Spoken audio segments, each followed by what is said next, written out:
जय श्री राम। मैं राजेश ठाकुर अपने अनुभव और काल्पनिक विचारों को आपके साथ साझा करता हूँ। आज हम बात करेंगे हमारा जन्म क्यों हुआ है, हमारा जन्म का उद्देश्य क्या है। देखिए, अगर एक लाइन में अगर कहा जाए तो हमारा जन्म जो है वो सिर्फ और सिर्फ राम नाम लेने के लिए है, भजन करने के लिए है, अपने इष्ट की प्राप्ति के लिए है। अब विस्तार पूर्वक आपको अपने विचारों के आधार पर समझाने की कोशिश करता हूँ। मेरा मानना है कि हम एक ऐसे कमरे में बंद हैं जिस कमरे में हर तरह की सुख सुविधाएं हैं। उदाहरण के लिए वहाँ खाना है, कपड़ा है, सुख सुविधा के सारे साधन मौजूद हैं और बस आप अपनी ज़िंदगी को एंजॉय कर रहे हैं। और वहाँ उस कमरे से निकलने के लिए कमरे के दरवाजे पे एक ताला लगा हुआ है जिसे आप चाहें तो खोलकर बाहर आ सकते हैं। अब आपको समझना है बाहर की दुनिया जो उस कमरे के बाहर है, वहाँ धूप है, पेड़ है, पशु पक्षी हैं, झरने हैं, पहाड़ है, बहुत ही खूबसूरत वातावरण है। और आप उस रूम के अंदर बंद हैं जहाँ आपकी सुख सुविधा की सारी वस्तुएं हैं, लेकिन बस आप उस रूम के अंदर हैं।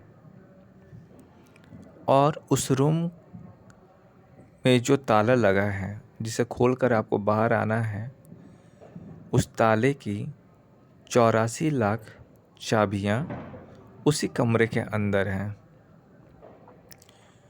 जैसे मल्टी लॉक होते हैं, एक ताले में कई लॉक होते हैं, कई बार घुमाने पर वो खुलती है, ठीक उसी प्रकार यहाँ इस कमरे के अंदर हर एक चाबी के साथ कुछ संख्या है। जितनी बार आप उसे घुमाएंगे और वो ताला खुल जाएगा। 84 लाख चाबियों का तात्पर्य 84 लाख जन्म से है, जिसमें पशु पक्षी, कीट पतंग और बहुत सारे जीवधारी के साथ मनुष्य का शरीर भी है।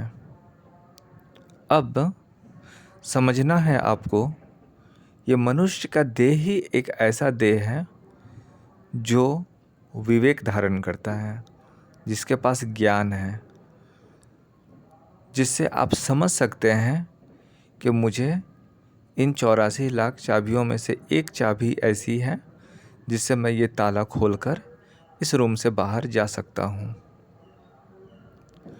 अगर ये जीवन आपका व्यर्थ चला गया, क्योंकि उस कमरे में सुख साधन के सभी उपाय हैं, आप उनका भोग करते हुए अगर ये जीवन गुजार देते हैं तो फिर आपको 84 लाख योनियों में घूमना पड़ेगा।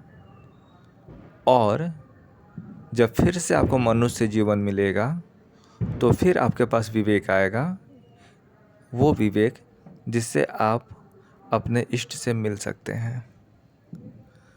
अब करना क्या है?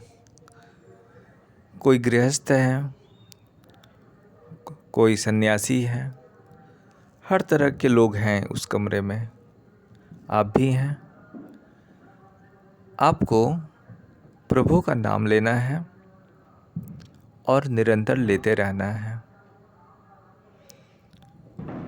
प्रभु आपको ज्ञान दिए हैं, उस ज्ञान का उपयोग कर सकते हैं आप, लेकिन माया के बंधनों ने आपको ऐसे बांध रखा है कि आप उस कमरे से निकलना नहीं चाहते, या उस कमरे का मोह आपको छोड़ता नहीं।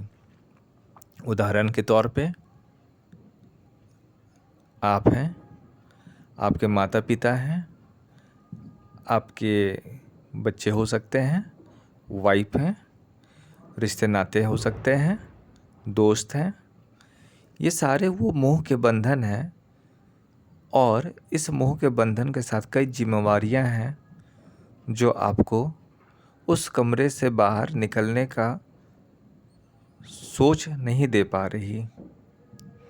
आपको उन सबको निभाते हुए इस बात का ध्यान रखना है, सिर्फ और सिर्फ यही एक जीवन है जिसमें मैं अपने इष्ट का नाम लेते हुए इस बंधन से मुक्त हो सकता हूँ और इससे निकलने के बाद जो दुनिया है वो ईश्वरीय दुनिया है। उस दुनिया में मैं उनमें विलीन हो सकता हूँ। सभी मोह बंधन को छोड़कर अगर आप सोचेंगे कि मैं ये काम करूं तो वो भी काफ़ी मुश्किल होगा। आपको अपने सारी जिम्मेवारियों को निभाना है। मोह का बंधन इसलिए मिला है क्योंकि ईश्वर देखना चाहते हैं कि आप उन जिम्मेवारियों को कैसे निभाते हैं।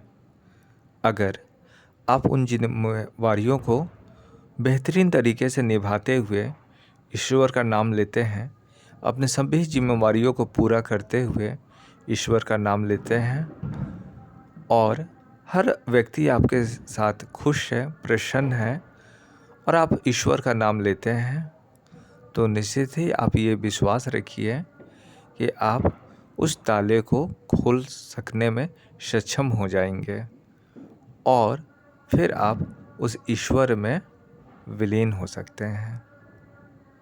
जय श्री राम।